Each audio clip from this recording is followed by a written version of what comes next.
Hi everyone, it's Sintang Mayumi. Today is another Halloween cards. I use almost all of my small Halloween pattern paper scraps on these cards. The stamp set and die set that I use are from Team Holtz. I got these sets from Michael's a few years ago. Let's begin by stamping the images. I use Versafine Onyx black ink because I'm going to use my zig markers to color these cute images. As always, I did very simple coloring on my images. I used one or two colors and then the blender.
And here are my super cute colored Halloween images. I also die cut them with the coordinating die sets. I also went ahead and cut the sentiments with my paper trimmer.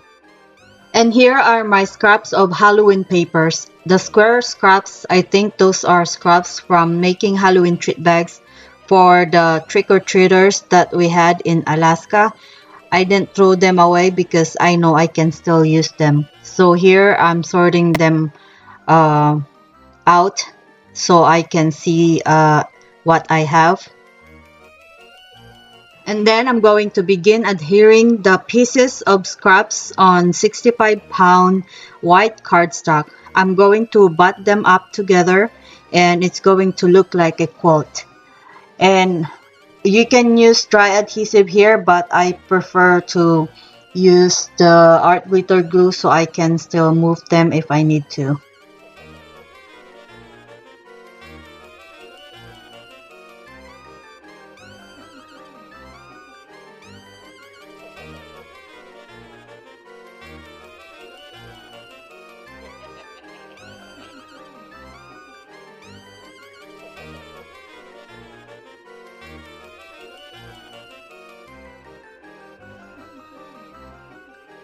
Once I finish adhering the pieces together on the cardstock, I will cut the excess paper with my trimmer. This tool is called tracing wheel. Quilters, seamstress, or sewists use this tool for sewing. I got the green one at Walmart for less than $4. I think the yellow one, I have that tool for decades now. I will leave a link for these tools in my description box. I'm going to add some details on my panels using the tracing wheel. I don't know if you can see it, but it's a subtle detail on a card. And also by using the tracing wheel, my paper scraps will bond or adhere better on the cardstock. I run the tracing wheel on all of the edges of the paper scraps, so it looks like a quilt. I die cut circles out of watercolor paper using Sizzix circle die set. I will color the circles with my Daniel Smith watercolor paints.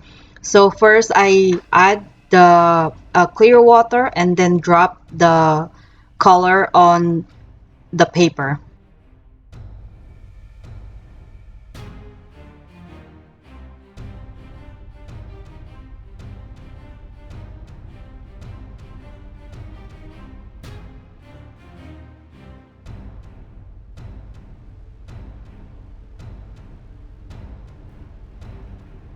I also die cut a scallop circles that will go on the back of the watercolored circles out of colored cardstock scraps.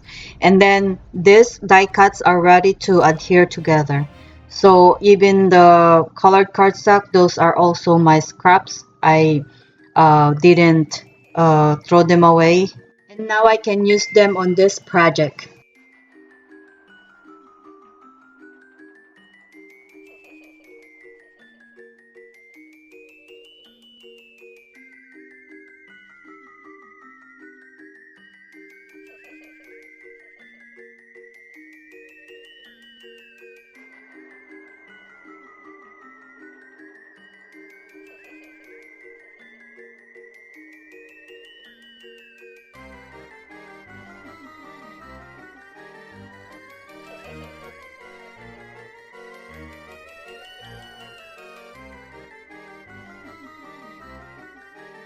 And now let's adhere the circle die cuts on the panels. I'm going to add them on the sides of the panels and hang a little bit of the paper, and I think that is going to give it a little bit of a character.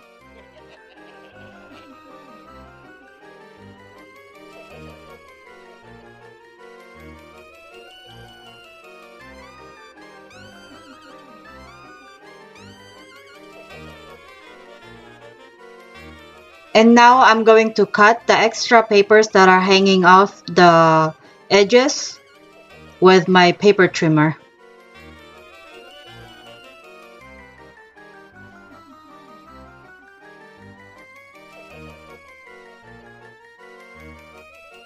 And we can finally adhere the panels on my A2 size top folding card base.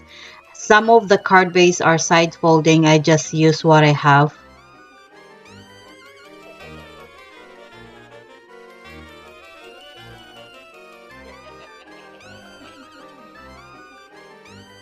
For the sentiments, I'm going to add a little bit of distress on the edges using vintage photo distress ink.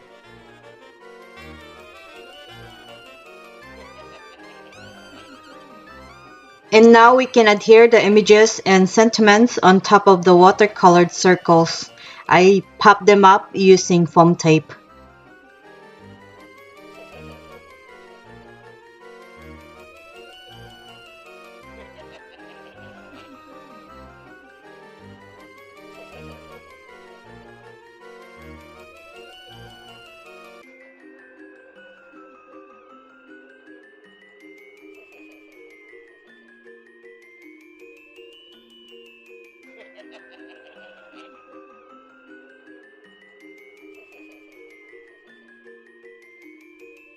For the inside of the cards, I use the same stamps that I use in front of the cards and use Kaleidocolor Tomato Vine ink to stamp them. And finally, I'm going to embellish my cards with sequins that I have. And I'm going to adhere the sequins using micro glue dots. And my cards are complete. I had so much fun with these cards, especially the paper piecing of the pattern paper scraps on cardstock and adding subtle detail with the tracing wheel. I love how these cards turned out, and I think the cards are so cute. I hope you like today's Halloween cards as much as I do. And as always, thank you so much for watching, and I will see you all in the next one. Bye bye.